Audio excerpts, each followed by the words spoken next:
Welcome. We'll get started shortly. Before we begin, here's how to earn continuing professional education credit for attending this session. There are no polling questions or attendance checks. Instead, you will demonstrate your knowledge by taking a brief multiple-choice quiz using the Earmark app. Visit earmark.app in your web browser. You can also download the mobile app by scanning the QR code on the screen. Log in, or if you're new, create your free account. Be sure to use a valid email address because that's where we'll send your course completion certificates. From the home screen, scroll down to find the course. You can also tap the magnifying glass icon to search for the course. Tap on the course artwork, then the Enroll button. On the Course tab, you'll find the recording and quiz questions. Complete the quiz to earn your CPE certificate. It takes us a few days to create the course on the app, so if you are attending this session live, please wait a few days. We'll email you a link to the course when it is ready. If you have questions or need help, email us at support@earmarkcpe.com. And now, on to the event. Hello, everyone. I'm Zach from Earmark, and welcome to Maximize Hiring and Team Development with Personality Profiling. I'm going to hand it off to your instructor for today, Steve Evans. Steve, please take it away. Okay, thank you, Zach, and welcome everyone, and thanks for tuning in today. Hey, yeah, we're going to go. I've got a fairly full session for this session. I'm just going to run through and do a quick intro on me before we actually get started. So I'm Steve Evans. I'm the co-founder and director at Accountests.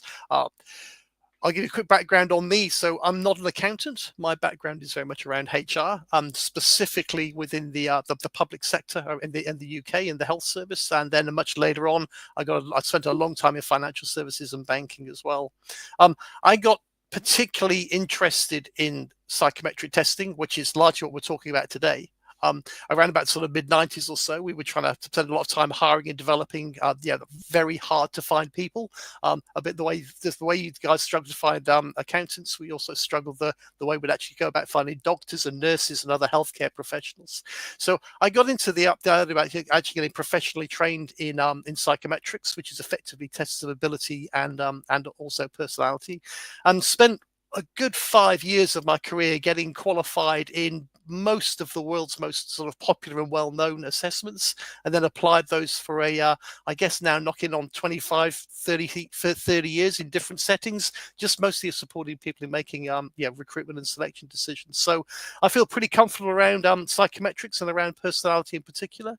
I've got qualified in some good ones and some bad ones as well. So I hope today we can take you through a few of those pitfalls to avoid, as well as a bit of steerage around where you can actually make the most of using them. So that's a quick look about what we're aiming to do today. I want to do a little bit of an intro around personality profiling. Just around we'll do the briefest history lesson. I won't make it boring, I promise. The most applications, the thing I want to focus on around when to actually use it. I'm not going to completely over sort of amp these things. There are risks and awarenesses and shortfalls about personality profiling. I want to spend a little bit of time talking about that, because I think if you're either using them already or you're thinking about using them, it's good to know what the risks are as well as the benefits. And then we're going to look at a good chunk on the main sort of applications for personality profiling around hiring and onboarding, but also around training and development. And lastly, we're going to spend some time on team building as well. Any questions you've got, please sort of plug in and tap those in as we go along, and we'll be delighted to sort of deal with those. So essentially, personality profiling, what we're trying to do is to seek to understand a person's behavioral preferences when they're interacting with other people, and also when they're solving problems and when they're making decisions, if they're carrying out tasks and actually dealing with stress or emotionally tough situations. So with regards to a brief history, just to set the scene for the rest of the session. These tests were originally based on the works of pioneering psychologists, and you'll notice these photos are all in black and white, and they're and the ages in which they live away are quite some time ago. Personality profiling sort of first took hold in a workplace setting in the military, before really gaining popularity in commercial settings pretty much from the 1950s. Now, by this time, personality profiling had taken really quite two distinct paths, which are still markedly separate today. One was based on Carl Jung's 1920s personality theory, And that pretty much evolved into what we call type indicators. Now, if you guys are familiar with any products, if you've come across Myers-Briggs or MBTI as the acronym goes, or DISC or Blinkman and things like that, those are the sort of the type indicators. The difference was around about the 1930s or so. The guy on the right, most people have heard of Jung, very few people have heard of Cattell. Raymond Cattell's Big Five personality profile was developed 1930 to 1950 and pretty much became the rootstock of the personality questionnaires like 16PF and Hogan or Saville Holdsworth and our own accounting personality questionnaire.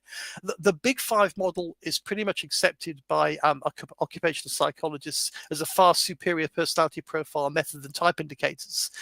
It's just because it takes a way deeper dive into personality, and it covers things like coping styles that type indicators don't. Coping styles pretty much tell us whether or not someone is likely to deal with the stresses and strains and tough situations in a job. And why on earth you'd hire anyone without getting a measure of that would be utterly beyond me. They also tend to be much more statistically relevant, as in they've got the analysis behind them to back up their reliability and validity. Perhaps a quick sort of another sort of differentiation between the roots of where type indicators came from, as opposed to the questionnaires that we're going to talk about today. One of the most popular type indicators in the world is actually a parlor game made by a mother to help us choose partners for her daughter in the 1930s. Now that thing never had any real basis in psychology, and yet its basis has gone on to become one of the most popular personality measures in the world. Raymond Cattell, on the other hand, spent 20 years of empirical research trying to take the work of Jung and busting it down into sort of subdivisions of personality traits, most of which you'll be familiar with, and actually spent the next 10 years sort of testing his theory to destruction before he even put the thing on the market. So we're talking about totally different sorts of assessments. Now, for any of you wondering which of these two paths you're actually using at the moment, if you're using a test which crams people into a quadrant of boxes, might be defined as 4 letters or colors or even animals, you're using a type indicator. So let's just move on from this history thing. So look, this you've probably picked up already just from those black and white photos. Personality profiling is far from new, but neither is it static or dated, as personality test publishers refined original works through testing the test's validity and reliability, as well as spawning multiple variations. That evolution continues and is currently focused on moving away from universal assessments to industry and even profession-specific assessments. So the global psychometrics industry was valued at $9.5 billion in 2023, and yet oddly, personality profiling remains an often misunderstood concept to many of today's and the aim of today's session is to help you decide whether or not you should actually adopt it into your business.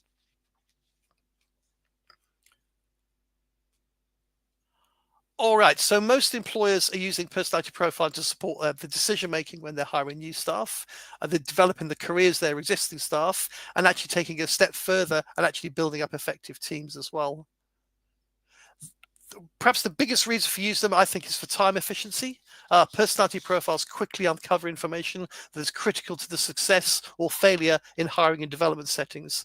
Now, a reliable personality report contains behavioral preference information collected in typically 30 minutes without you as an employer even being there, would require 4 or 5 hours of interview time conducted by a seasoned interviewer. So just think for a moment, there are not many candidates or hiring managers are actually going to be sort of willing to sort of invest 4 or 5 hours into an interview. So the page you've got up in front of you is kind of the science behind not just psychometrics and personality, but about interviewing in general. It's based on a measure of predictive validity, which I'll quickly define for you. You see at the bottom of that screen there's a 0.0 to 0.6 scale. Predictive validity has a range of 0 to 1. And the higher the score, the more reliable a selection method has proven to be in actually sort of determining whether or not someone actually can perform a job effectively.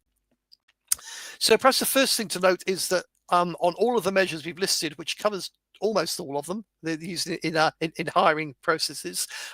We max out at around about 0.6, and so if you've ever sat around wondering why you make hiring mistakes and why it's so difficult to hire good people, and surely there are ways to perfect it. All of this evidence suggests actually there isn't a way to perfect it. The very best you can hope for is around about around about a 60% hit rate. So we found if you look at things which are right at the bottom of the bottom of the scale, things like graphology. A lot of people, particularly our US audience, would probably be quite sort of astonished that people would think about graphology as a hiring method.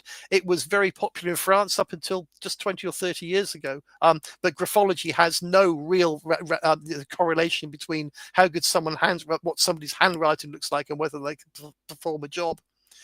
The interesting thing, I think, for a lot of people is seeing how ineffective things like reference checking, people's interests, how long they spent in school, are actually sort of determining whether someone's going to be sort of successful in a job.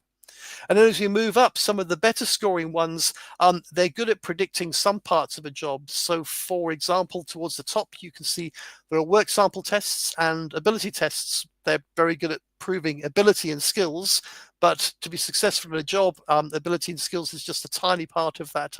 That equation. We're much more interested in how people often interact with other people, and it's those sort of people elements that really drive success. So, good personality questionnaires, as you can see on there, they rank as being among the most effective of sort of commonly used selection methods. And we're just bringing in sort of, especially what we're sort of trying to suggest you do is if you look at the one which stacks up to the top, you're trying to look at your hiring selection from multiple angles in order to make a well-rounded and thoroughly informed selection decision. So you get yourself trained in interviews. You can see structured interviews actually do really well on that predictive validity measure. What I mean by a structured interview is it's something conducted by someone who actually knows how to interview, as in they've done it a lot, and we hope they're trained in competency-based or behavioral-based interview techniques. And also the interview's been thought about. The one which is at the bottom of the heap, that unstructured interview, is just that more informal chat, as whether you might like someone before you hire them. The structured interview is typically built around what's been seen as the competencies and other sort of KPIs associated with success in a job.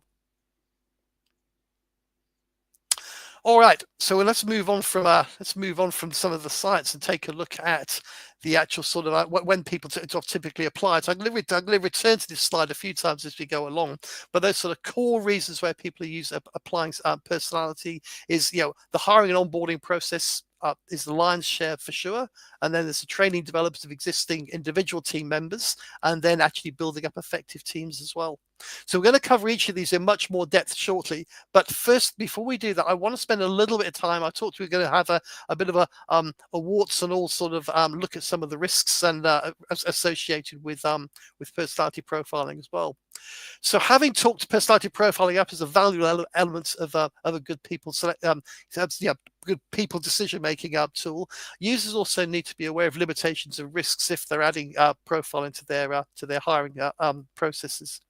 So the first one, we're going to go sort of left down and across to the right. So impression management and cheating. There is clearly a risk that people will attempt to cheat personality tests by presenting themselves in an unrealistic light as some kind of flawless candidate.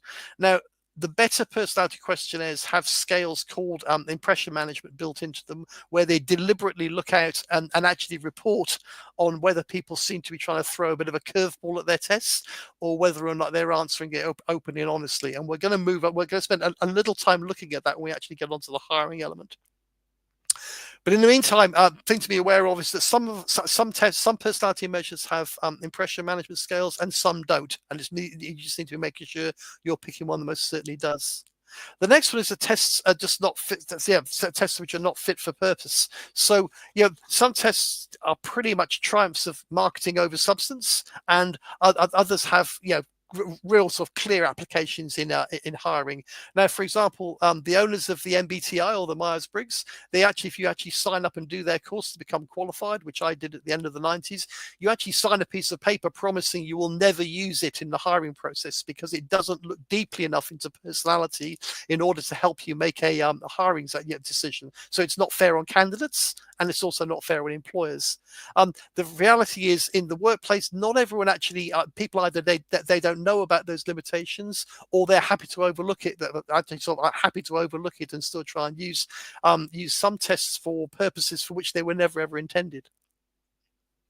The next one is around right of reply and preferences. What I mean by that is that any person who completes a personality questionnaire, what they effectively do is describe how they would prefer to act in a given situation. So a personality report describes those preferences, and it doesn't describe whether or not somebody recognizes their limitations, recognizes their preferences, and can actually tell you about occasions where they can actually work against their preferences to get a result if it's in a situation. So, for an example, an accountant may actually describe themselves as preferring to be expedient and look out for shortcuts in their personality profile. But nevertheless, they also recognize that accounting is not like that. So at the interview, they will be able to tell you that whilst I'm really good at streamlining processes and looking for shortcuts and actually challenging established ways and methods, I actually know full well that there are deadlines, externally imposed procedures and deadlines that cannot be circumvented. So if you take one thing away from today, just knowing where to place personality profiling in a hiring process will be pretty much near the top of my list. Using personality profiling ethically and effectively just means placing it before a final interview where the preferences can be explored with a well-crafted interview questions. So that pretty much takes us on to the issue about good interviewers. Which is the whole point is ensure the person conducting the interview is a trained and experienced interview.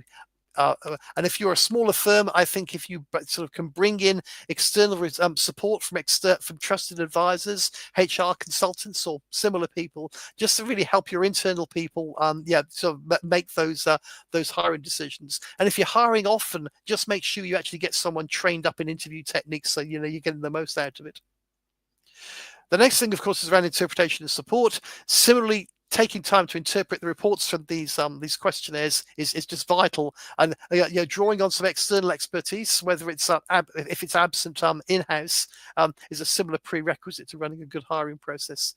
But even more so if you're actually building up personality profiling in that process as well. So I mentioned the Barnum effect, P.T. Barnum, the whole sort of master sort of circus man, and sort of lent things into language and being able to that ability to convince people of almost anything. Look, there are some, the Barnum effect is mentioned quite a lot in psychometrics, especially in personality. There are some reports out there, when you read this thing, it feels more like a horoscope or maybe a medium reading to a room of people, etc., than it actually is something useful. So descriptions that could just mean something to anyone, regardless of how they completed a questionnaire, and actually add no value to you as an employer, or actually to your actual staff's professional development. Excuse me. The last one was a wonderful last, normed or not. The better personality tools just should compare a questionnaire taken with a norm group of people in similar roles as actual reference point. So, for example, the Accountests personality questionnaire that we actually built here at Accountests, we actually built up a norm group of 320 international accountants, most of them CPAs, also threw in some other professionals and managers, meaning that for anyone who actually completes the questionnaire, we can actually, when we say someone is more confident in challenging work situations, we can say they're more confident than most accountants in a challenging work situation. Now, it's a small difference, but it's with a huge impact.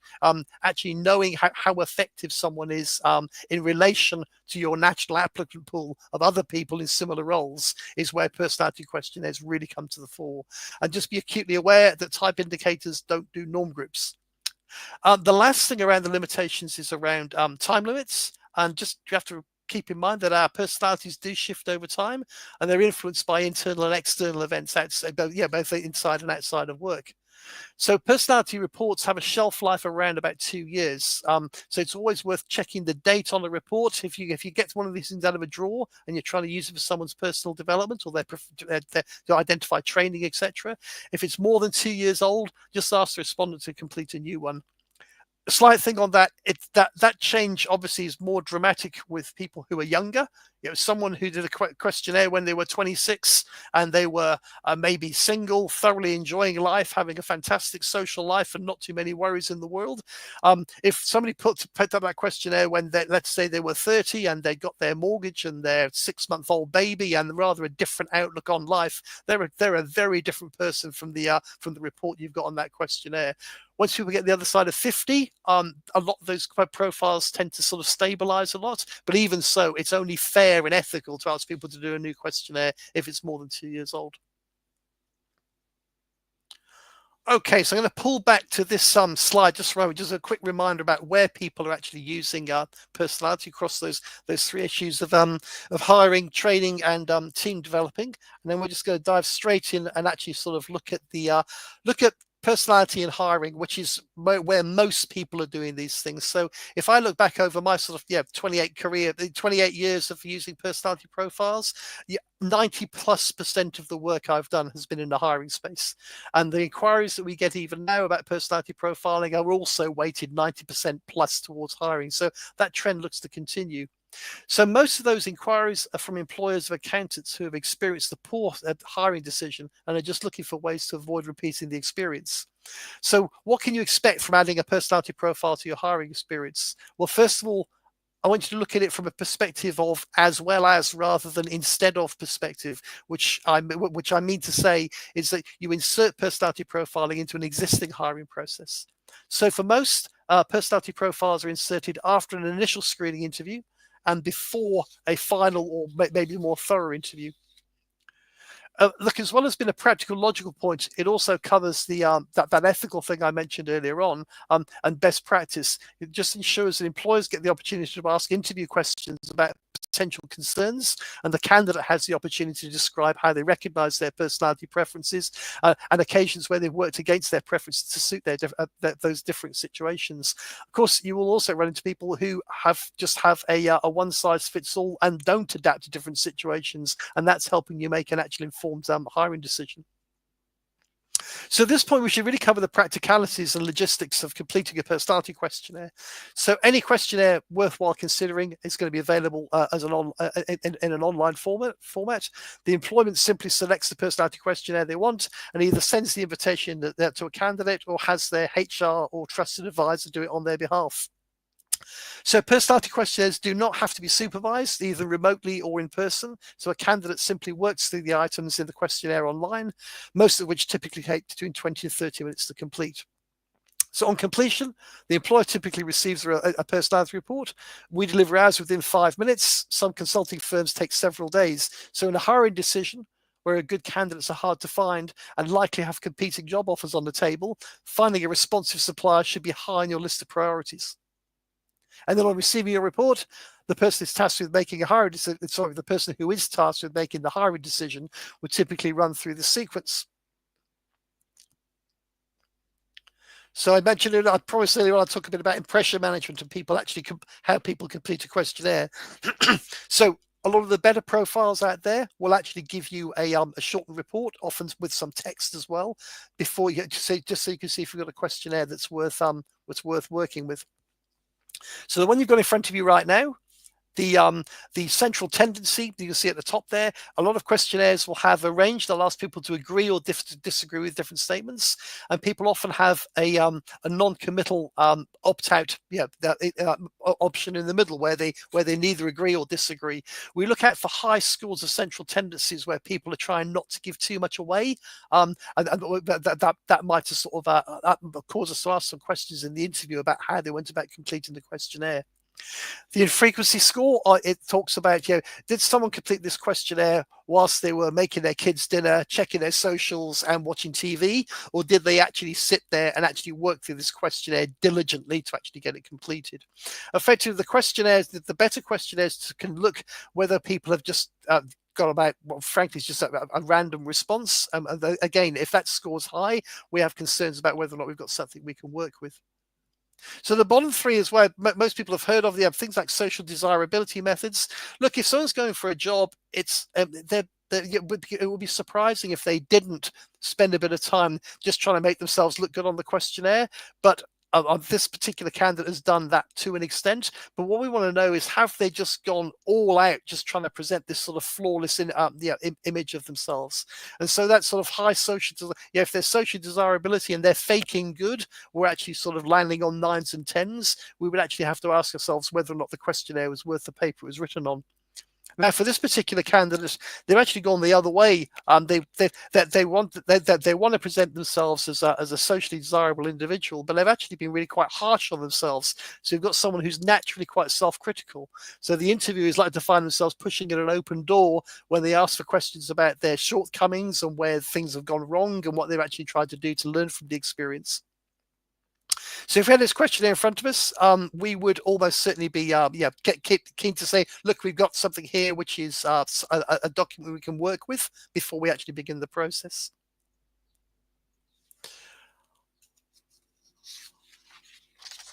Okay, so most of the time, I talked about profiling. This effectively is an example of a profile. For any of you who are paying attention on those two sort of granddaddies of personality, this is actually the original profile for Raymond Cattell's 16 personality factor that was launched in around about 1950 or so, and is now on version 7 or 8.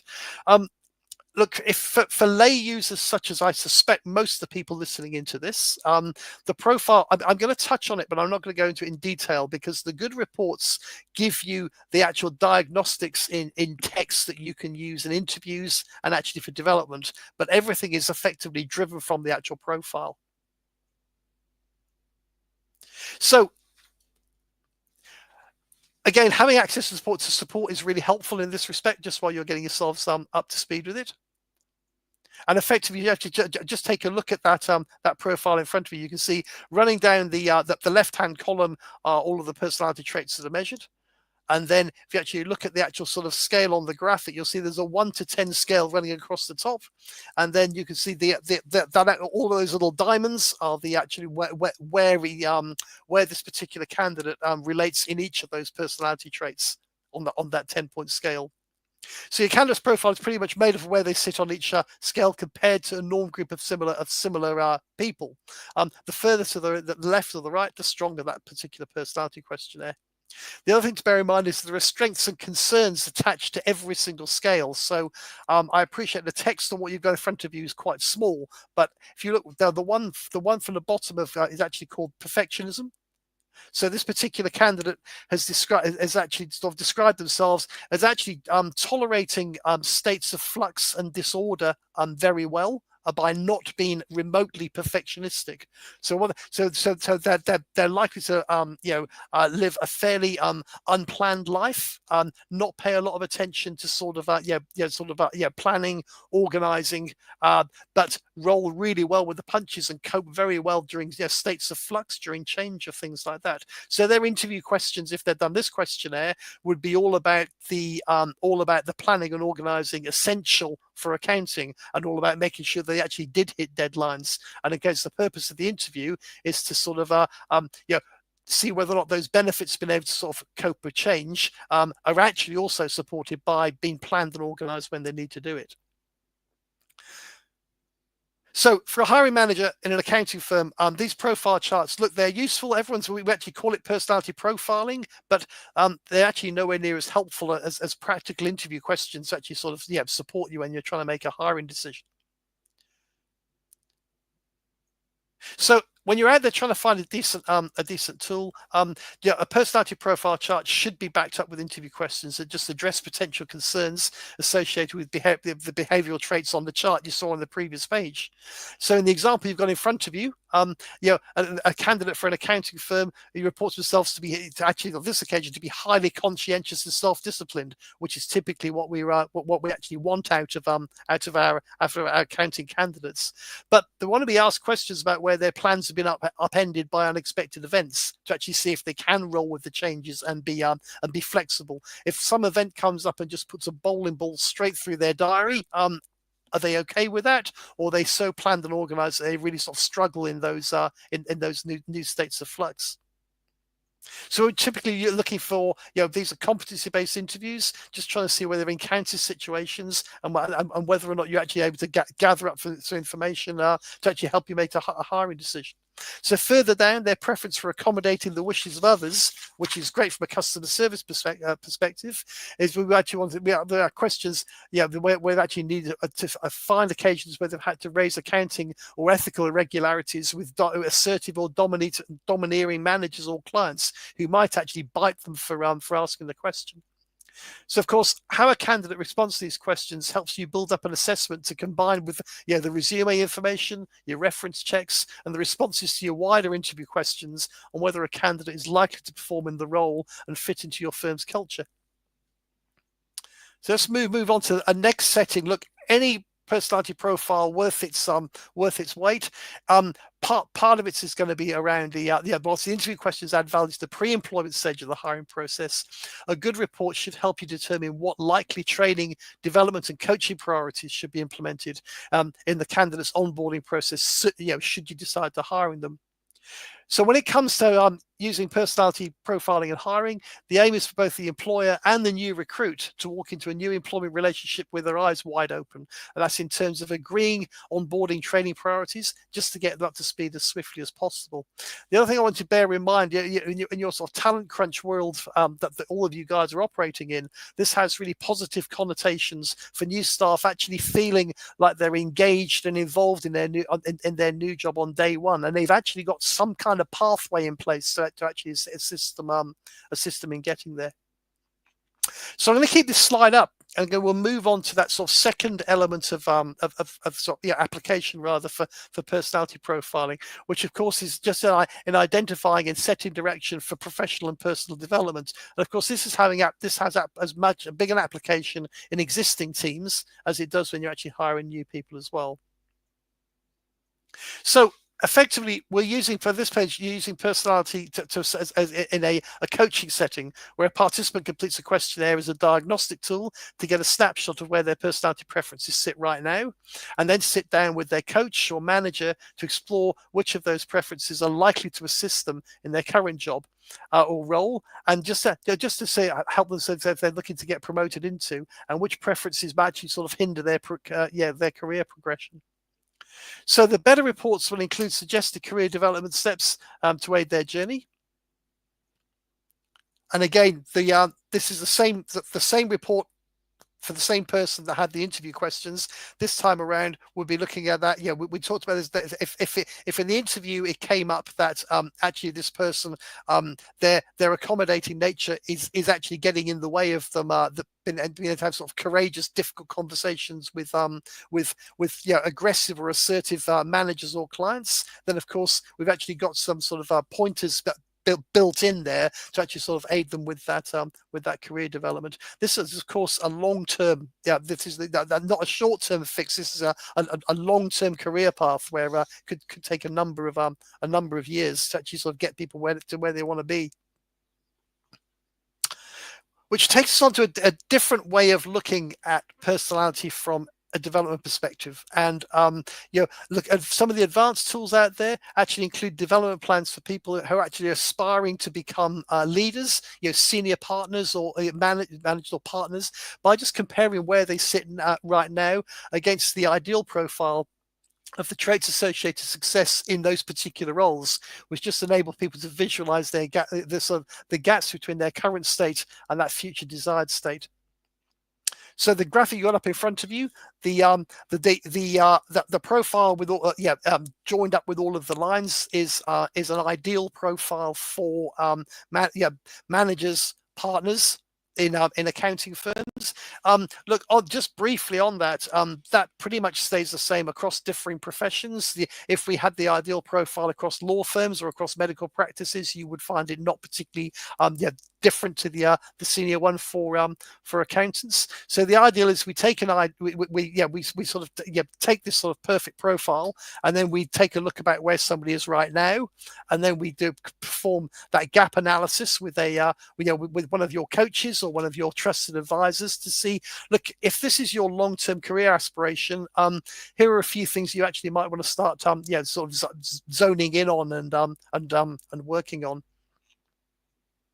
So the one, again, I appreciate the text on this is going to be quite small, but about a third of the way down, you'll probably see the biggest gap for this particular person who completed a questionnaire, who has aspirations for long-term career development to get to the very top of the tree. Their biggest development gap right now would be around that warmth. So warmth is probably best described as prevalent in emotionally intelligent leaders, managers who well and truly read the room, the mood of the room with regards to where everyone sits, and are generally seen as people who are genuinely interested in others and actually want the best out of their people to actually grow and develop them. Now, where this person sits right now, they're much more interested in things rather than people. If we were looking at the big broad personality traits, we'd probably say they were much more introverted than extroverted. But so the whole plan about this will be a fairly sort of long-term path, career path in terms of their development, just to actually get them to think more about the people implications of what they do and actually build up, work on those relationships with other people to sort of fill that gap if they're going to become an emotionally intelligent leader in the future. All right, we're going to move on and take a look at the last application, which is around team development. So if you can imagine, so far we've looked at individuals completed a personality questionnaire.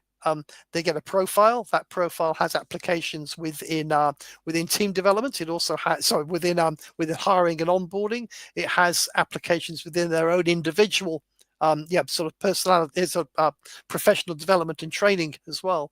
A lot of clients will actually take the next look and think, well, what does my team look like? And so effectively, this is that sort of third application is in personality profiling, is combining the profiles of a team to make a team-wide profile. So firms use these to identify team-wide clusters of strengths and blind spots that could actually be hindering the team or the firm's effectiveness. So where those blind spots are identified as a significant concern, they can just be removed slowly with training and development, or quicker by actually hiring people with some of the personality traits to actually cover some of those blind spots as well. So team-wide profiles also play a role in identifying latent potential just currently underused or underused in the business, as well as some of those go-to people who might not necessarily be, they may be a few steps down the organization, but actually have qualities that people further up the chain could really value in different situations as well. So you get those go-to people for particular situations and circumstances. Team-wide profiling, team-wide sort of profiling also brings meaning and purpose to team building events by making them actually firm specific. So a good example for that is that for businesses that have their away days or their strategy days or their sort of just those sort of team building days, etc. Look, rather than trying to take them whitewater rafting or trying to make a bridge out of toilet paper rolls and things like that, organizations can actually sort of use something which is actually relevant to them. So typically, the individuals complete the personality questionnaire. Each individual has an individual personality report, training and development report, which they can use to sort of set their own career direction. And then the owner of the business gets all of those things combined into one document. So quite often, we'll sort of run these things where people will just typically a short session, couple of hours or so, where we just say, right, okay, what does the team look like? And then the question that the more interactive these things are, the better they are as well. People get to sort of see where those blind spots are. The business can think about occasions where things went wrong, and did the personality and makeup of the team actually have some bearing on why things went wrong, and if so, what do they need to do about it? Another thing you can often do with team development areas is that if there is a yawning blind spot, you can actually sit down and say, well, what would somebody with that missing perspective do if they were faced with these situations? What questions would they ask before they started a task? And then actually bring that to the table, so you can almost sort of fill in the gaps of people you haven't got there by considering what their perspectives would be, and making sure that they're not overlooked, rather than a team with a very sort of common, a common set of goals and values, just overlooking what was critical. So in the example you've got in front of you at the moment, obviously just 2 traits out of what are typically between 10 and 16 personality traits are actually are actually identified on this page. So self-discipline is probably the one we'd look at with a gap. We've got a cluster of people who are quite, they're a little bit more planned and organized than most. They're a bit more concerned with deadlines, but also with the quality of their output, etc. But we've got no one who's really sort of pushing it way out to the right in terms of that absolute focus on the on being planned, organized, hitting deadlines, etc. So the owner of this business may well sit down and think, well, is this something we need to consider when we've actually got those deadlines heading our way? Similarly, they only have one person who's likely to really roll with those states of flux I talked about just now. So I'll just repeat that phrase about the some sort of event that just puts that bowling ball through everyone's calendar. One person's just going to be, I'm totally cool with that. Life changes, I can just roll with the changes and go with it. A good chunk of them don't. So are they going to be over reliant on one person to actually help them with change, or is that person worth getting into the room when things go horribly wrong, so they can sit down and give a calm, rational perspective as to how they're actually going to go about dealing with it?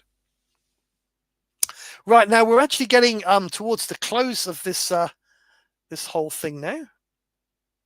So I'm just going to go back with that quick reminder about where, typically where personality profiling is being used. So again, just to reiterate that, we're looking at the hiring process, we're looking at people's individual training, and we're actually looking at their that sort of possibility to do add to the individual training that whole team-wide perspective as well, to actually sort of help the whole business.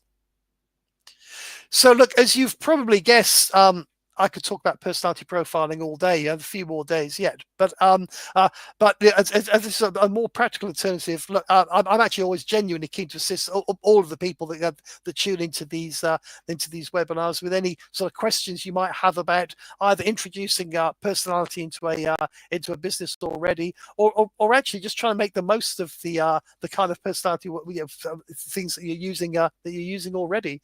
So look, I think we're just wrapping up on 45 minutes or so. So if you've got anyone has any questions today, I'll be delighted to answer those.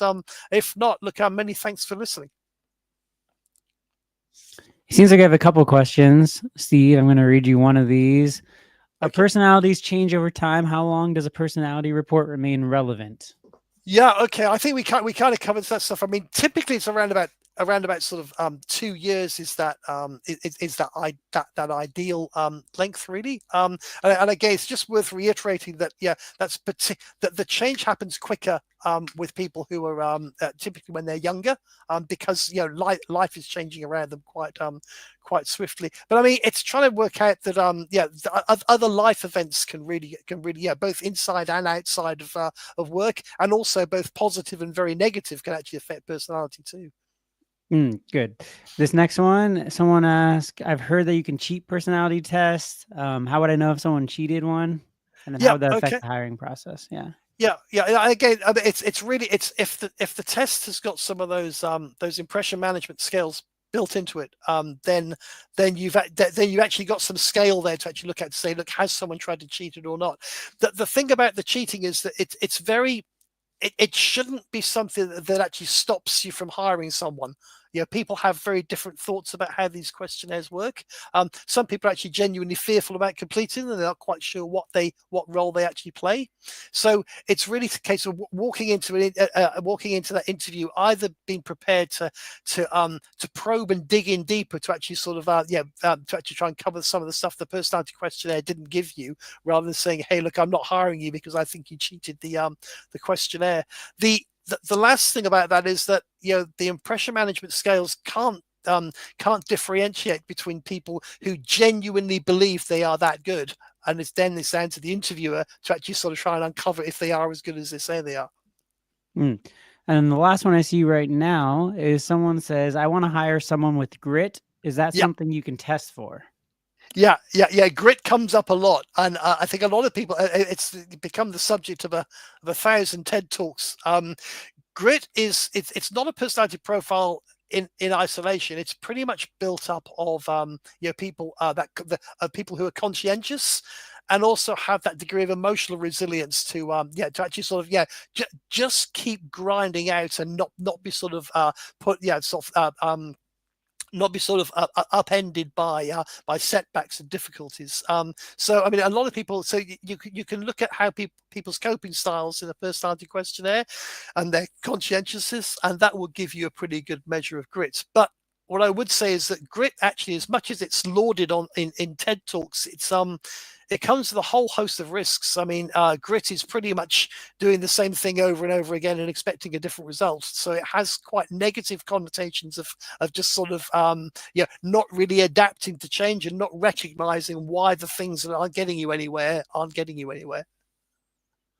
Well, great. That's all the questions I see for now. Steve, thank you. And thank you for everyone attending. Here's a quick reminder on how you can earn CPE for attending this webinar if you're watching it live. Today's event has ended. To earn CPE, go to earmark.app or scan the QR code on the screen. Then log in or create your free account. Search for the course by tapping on the magnifying glass icon on the home screen and then entering the name of this event. It takes a few days to make the course, so if you're attending this event live, keep an eye out for an email letting you know when the course is available. Pass the quiz to earn your CPE, then tap the button to email yourself a certificate. Stay tuned for more events from Earmark. Thanks for joining us, and we hope to see you again soon.